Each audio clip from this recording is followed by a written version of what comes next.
The reason for a land acknowledgement prior to my podcast is to acknowledge my presence on the traditional lands of our First Nations peoples. It was a practice by First Nations people when traveling through other nations' territories as a sign of respect. Land acknowledgement. I acknowledge that the city of Hamilton, where I record this podcast, is situated upon the traditional territories of the Erie, Neutral, Huron-Wendat, Haudenosaunee, and Mississaugas. Hamilton is also directly adjacent to the Haldimand Treaty Territory.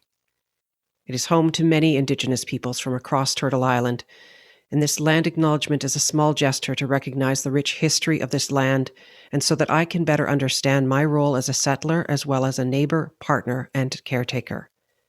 I stand in solidarity with the murdered and missing Indigenous women, girls, transgender, and two-spirited people, and all those that fight for justice on their behalf. Miigwech. Thank you. Welcome to the arena, where sometimes the hardest part is showing up. My name is Linda McLaughlin. Thank you for being here for Season 3. I was introduced to Michelle through my brother Lyle. They are engineering colleagues, having worked together in Ndjamena, Chad. In a male-dominated industry, it continues to be a challenge being a woman and a mother. This episode falls on Mother's Day 2021. I dedicate it to all of the women who work so hard to be recognized for the work they do for their families and in their careers. Thank you for listening. This is episode 30. It's a real thrill to speak to you, Michelle. Thank you so much, Linda. I've taken a few of the things that you've accomplished and put them into this intro, so feel free to correct me if I've missed anything. Michelle Boit, you are a sister, daughter, mother, and niece. You're from Kenyan running royalty, but that's not why you're here. After graduating from the University of Texas at Dallas, where you studied chemical engineering, you pursued a career in the oil and gas sector. You were a woman in a male-dominated industry, and this would not be easy. You had to push yourself forward to find opportunities to shine. You were hired by BP, British Petroleum, and you were sent to Wyoming, where no one wanted to go. While you were there, you started an initiative, unprompted, called Leave No Well Behind. Of the 500 wells that were basically abandoned, you discovered that about 200 of them were still viable and actually quite productive. You were recognized by the CEO and received an award, and your initiative got rolled out across the company. You were then awarded with a position in New Mexico where the wells were high producing, but you were soon bored. When oil was discovered in Kenya, you made the leap to Tullow Oil, and you continued to seek opportunities to shine, and were often frustrated by being kept in the background. But you were not content to sit back. Now, because of the price of oil plummeting and the COVID lockdowns, you have found yourself back in Kenya. You've started your foundation to mentor high school students, to focus both on academics and social behaviors. And now you help train young people in college to prepare for graduation and the work world. We have lots to talk about. Welcome to the arena, Michelle. Thank you so much, Linda. That is quite an impressive introduction. You kind of took me back from where I started. And actually, I'm quite impressed for what I've done. You should be, most definitely. There must have been a family around you who influenced your choices in life. What was dinner conversation like in your household when you were growing up? Yes, so growing up, I grew up in a small village in Eldoret. It's called Tullow Oil. And for us, when we're out in the village, we really didn't have a dinner table. So we'll just have an area where we eat. So we come, we sit down and eat. Most of the time, mom was more present than father, because in the society, now the culture, it's the father who goes and look for the daily bread, and the mother is to take care of the children. But my parents, they studied in US, also in Texas. So they had a mixed culture. So however much my dad will go and work, my mom also started to work, and they worked at this public university called Boit University. So our conversations for me and my mother was totally different with me and my father and our siblings. So mom was the disciplinarian. Mom was following up with academics and our performance. She was the one who was strict. She was the one who was always correcting us. So when we're having dinner, it's all about how was school? How did you perform when we had exams? Oh, you need to do better. And mom was really tough. Mom was really tough.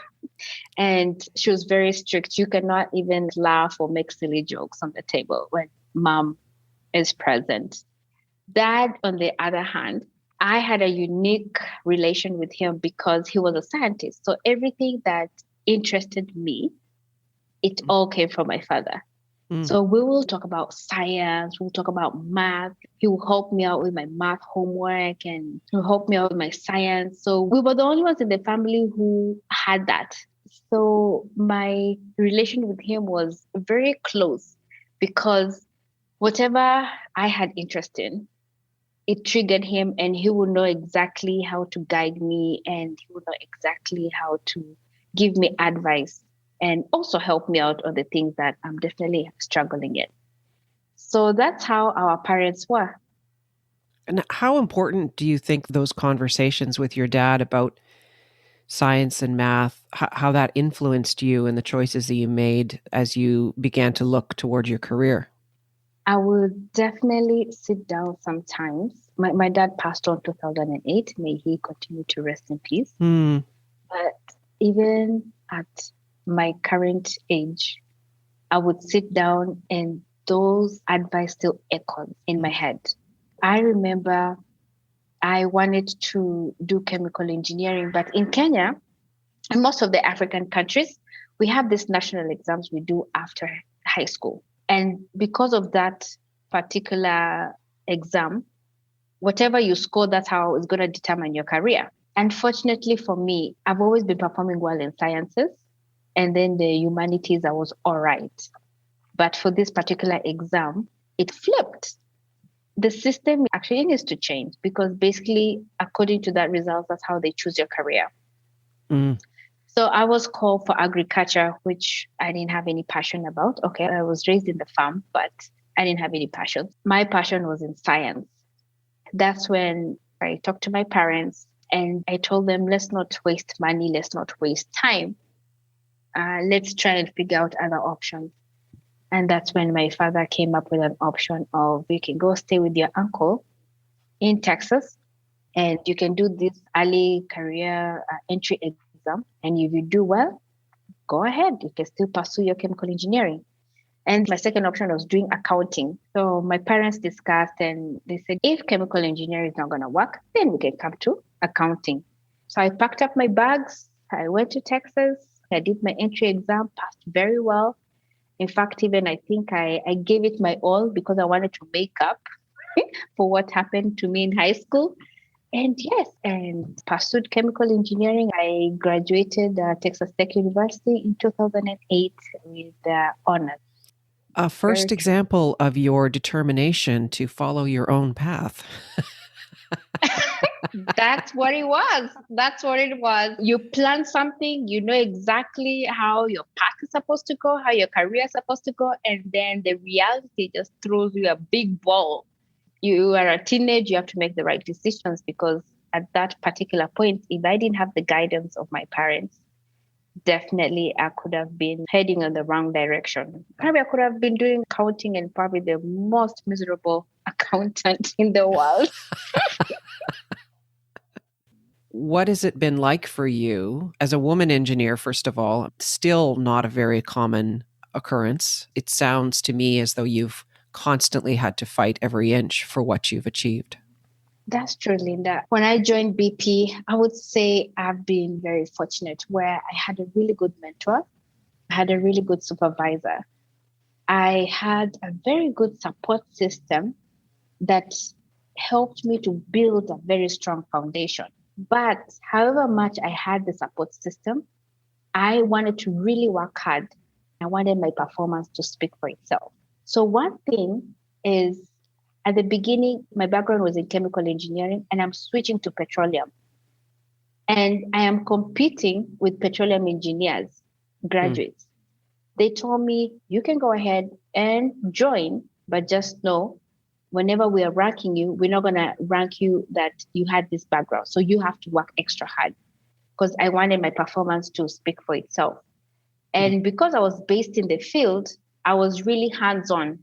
So I was not into presenting, I was more into making sure the execution of any work done in the field is done well and give the results to somebody else to present. And I felt very comfortable with that because I really needed to understand the technical aspects of it. So with that, I did very well. Unfortunately, it did hurt me later on because after getting the experience, you need the exposure. And I had to step out of my comfort zone of now being on the back end and being on the ground and being in the field to make sure the project is successful. I had to teach myself how to communicate in public and not to fear public speaking. And it was quite scary. I was letting my colleagues present my work. And it hit me hard whenever they were getting more praises than me. And actually, I'm the one who was doing the work. So I had to teach myself how to step out of my comfort zone. My supervisor gave me a platform to present in front of the team that we were working in. And actually, even my manager questioned me and said, Michelle, you never talk in meetings. What are you really working on? And I felt that, wow, actually, I do a lot. See, if I don't speak up, I'm not going to get the exposure for people to know. And at that particular point, I had goals of moving into other positions.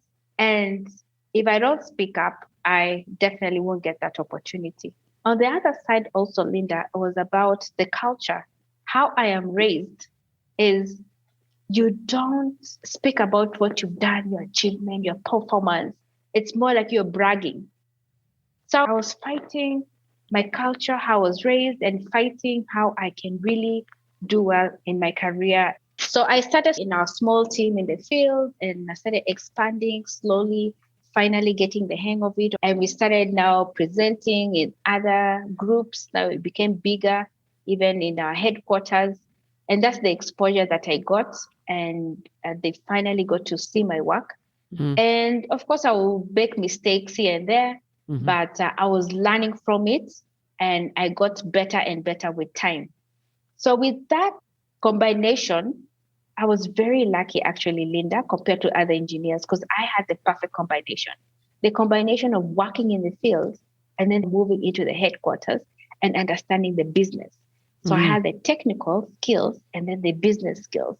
So I was able to now perfect myself and checking on projects that are having gaps. And that's when I was moved to Wyoming, I figured out very quickly there are some gaps that we had in the field. And I took the initiative, worked extra hard because I still had my daily responsibility.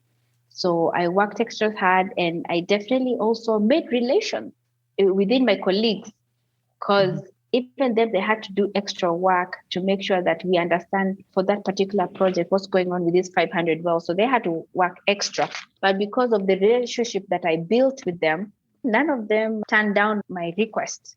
My relationship has built all the way from the top, all the way to the person who works in the field. And that's what has been helping me a lot. I continue to build relationships and I continue to learn from my mistakes or learn just from others. What event in your life has had the most profound impact on you? For me, I would say is to see my kids explain to their friends what mom does.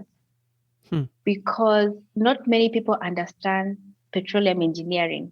And I, however much I was explaining to my children, I didn't even think they understand what I do. Because, mommy travels a lot. Mommy is an engineer, a petroleum engineer, but it captured me that actually these kids understand what I'm doing. And with that, it made it more easier for me to even concentrate more on work because they know exactly why I'm away from home and how is it going to impact in their lives. As a mother, sometimes caught up on determining, are you raising your children? Are you raising your family? Are you giving them the best time? Or are you too much into your career?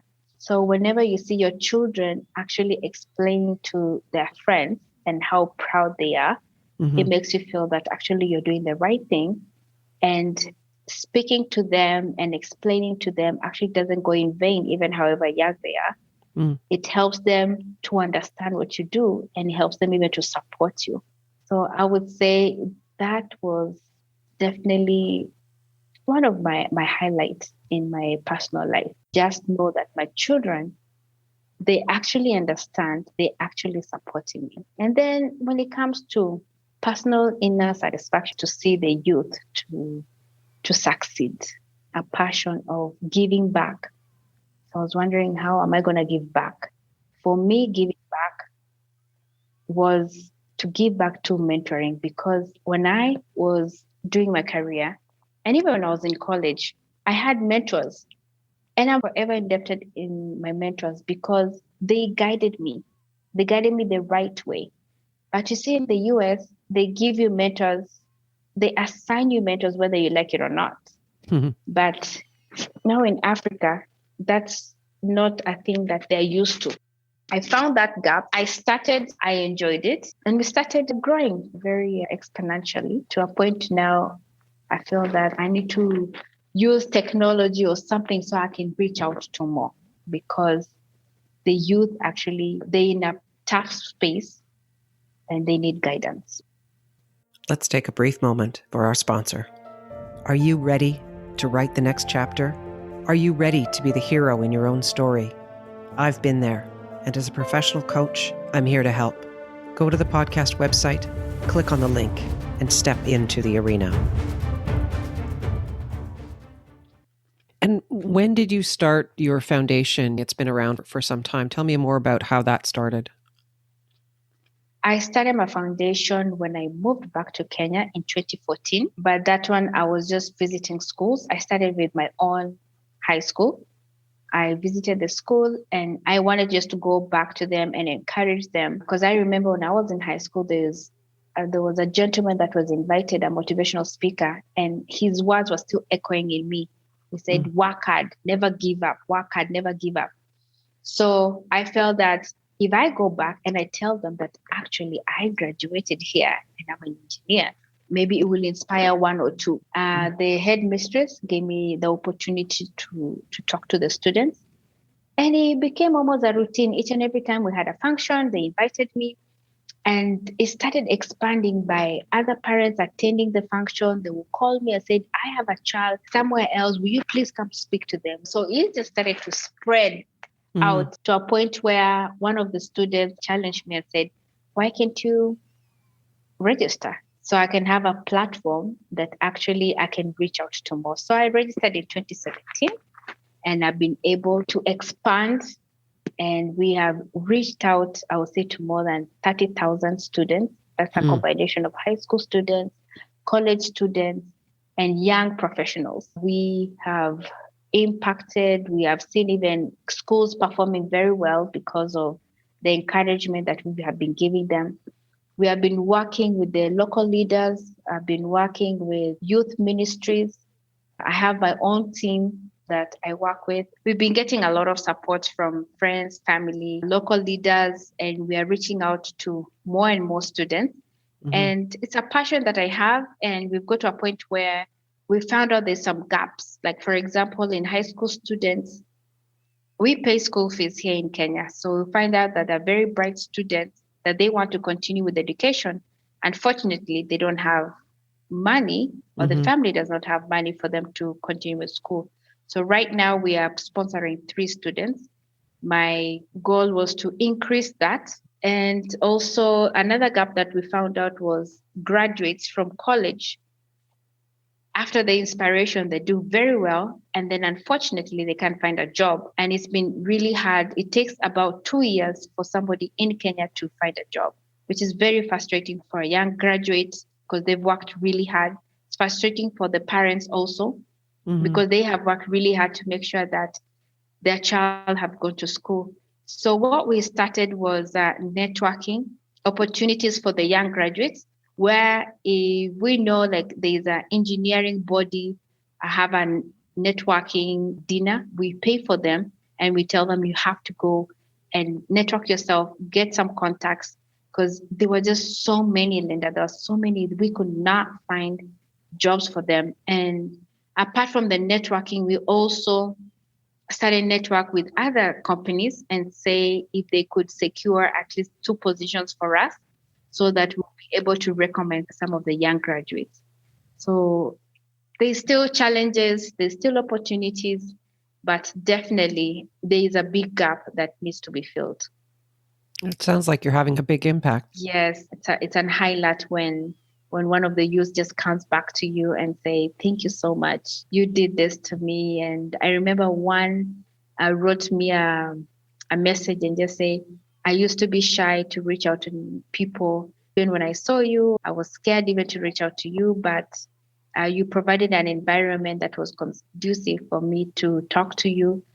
You taught me a lot because I remember I even reviewed her CV and she was able also to reach out to other companies where she got an internship. So she was thankful for me guiding her." So when you start seeing such messages and it just encourages you to do more and more, you keep on asking yourself, how many youth out there? You were telling me it's 70% of the population is under the age of... Yes, 35, yes. So Wow. yes, we have 70% of population in Kenya. And it gets worse in Uganda, it gets worse in the other neighboring countries. We need to definitely empower the youth, because if we don't empower them and get opportunities for them and train them, we might put the country in a very tough position. I've been encouraging the leaders to see that the mentorship is still not something that most of the African countries see it as important. Some of them even question what is it all about, but they need to start understanding once you're successful, you need to pull up some of the youth. So we're seeing some of the few successful leaders trying their best, but we still have a long way to go. What does living a courageous life mean to you? It means you have to do something that it's beyond your dreams and goals. You have to step out of the box. You have to believe in yourself and dream bigger than what you've ever imagined. Taking the step of what you think is right, and especially when everybody else around you does not want to do it. It means that you are differentiating yourself with others and you're taking up something that everybody else does not want to do. So for me, it has been both personal life and professionally. Personal life, I remember my recent project was to build my mom a house. I remember I told myself in 2015, I said, I would like to build my mom a house. I started the project in 2018 and I was able to build her this nice modern house that for our family generation to come, they'll be able to, in our family generation, they'll be able to live in. They will be able to attach themselves to somewhere where you can say, this is home, where there will be so much memories. That project, Linda, was so big for me at that time. And because I wrote it down and I believed in it and I prayed about it, I was able to start. And for you to be courageous to do that, you have to also be intentional of what you set yourself for. So I had to cut back in some of the things, my spending, started increasing my savings, started to learn building and all that is required. And yes, we did it. I finally handed over my mom the house in August 1st last year. Even with all the ups and downs, that was one of my biggest personal projects. When it comes to professional, I remember I was handed over a project here in Tullow, in Kenya, to deliver first oil production in Kenya. The design was done in London, and most of the people who designed it had not traveled to the field to quite understand the logistics of it. So by the time they approved it and gave me the drawings, it actually looked like it's going to be a project that will fail even before you start, because it was quite overwhelming. So I took my courage and I decided to take a moment with myself and just start the project, put a team together, and we were able to deliver. I started 2017. We were able to deliver in 2018. Sometimes when something looks big, actually, living courageous means taking the step and execute. And now that I look back, I'm like, oh, that was not too bad. And then it encourages you to now take another one, because if you are able to complete that and it was a success, Yes. we are actually built with so much resistance in our body, our mental. All you have to do is just to tell it, you can do it. Encourage yourself, and then definitely surround yourself with some support system that helped me out, because you needed a lot of traveling away from your family. So I had a really good support system, not only at home but also at work, where I would be able to hand over a certain task and they would deliver. Is there someone alive or dead that you would like to have the opportunity to have a conversation with one last time? Oh my, yeah, I would definitely like to meet Oprah Winfrey. Yes. I used to watch her shows all the time when I was young. She will encourage me on how to just make the best of the talent that you are given and her skills and grow. I've seen her show grow. And then the fact that also she's using her talents and her space to help other people.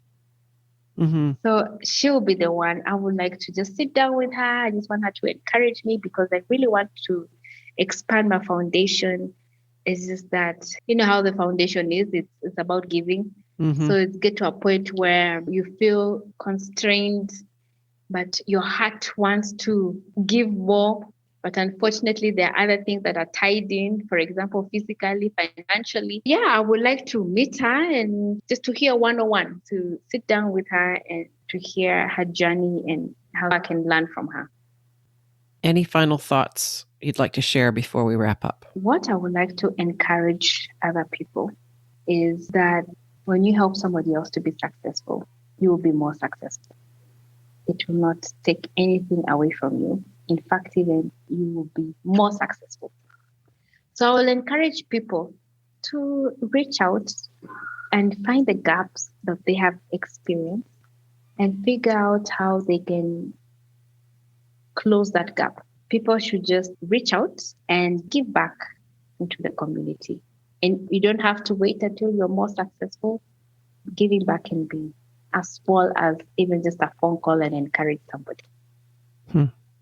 We never know how these small impacts will encourage someone.